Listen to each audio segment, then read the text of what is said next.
అమాత్యుల వరుస కేసులతో సర్కారు ప్రతిష్ట మసకబారుతోంది. వెంటాడుతున్న గతకాలం తప్పిదాలతో ఒకరి తర్వాత మరొకరు వివాదాల సుడిగుండలో చిక్కుకుంటున్నారు. కోర్టు కేసులు, వ్యక్తిగత ఆరోపణలు మంత్రులను ముప్పుతిప్పలు పెడుతున్నాయి. ఫలితంగా వీరిని రక్షించలేక, ప్రతిపక్ష పార్టీల విమర్శలకు సమాధానం చెప్పలేక ముఖ్యమంత్రి ఇరుకున పడుతున్నారు. అసలే రాజకీయంగా కలిసిరాక ఇబ్బందులు పడుతున్న మంత్రులకు కొత్త సమస్యలు వచ్చి పడుతున్నాయి. గతంలోని వారి తప్పులు శాపాలుగా మారుతున్నాయి.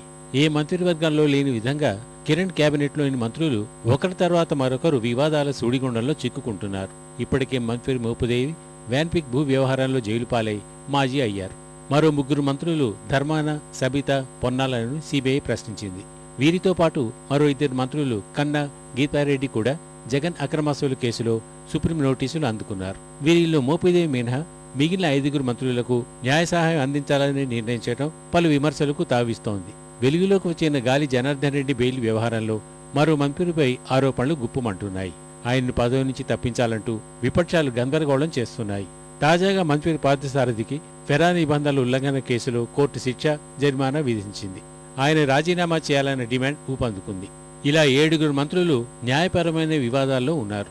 నైతికంగా తామంతా తప్పు చేయలేదని ఆ మంత్రులు సమర్థించుకునే ప్రయత్నం చేస్తున్నారు. అదే సమయంలో వారిపైన పెద్ద ఎత్తున విమర్శలు వెలువెత్తుతున్నాయి.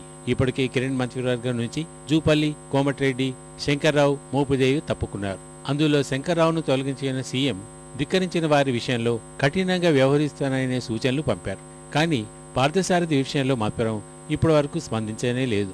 మంత్రులపై చర్యలు తీసుకోవాలంటే ప్రాంతీయ, సామాజిక సమీకరణాలను దృష్టిలో పెట్టుకోవాల్సి రావడం వల్ల ముఖ్యమంత్రి మౌనంగా ఉంటున్నారన్న విమర్శలు వినిపిస్తున్నాయి.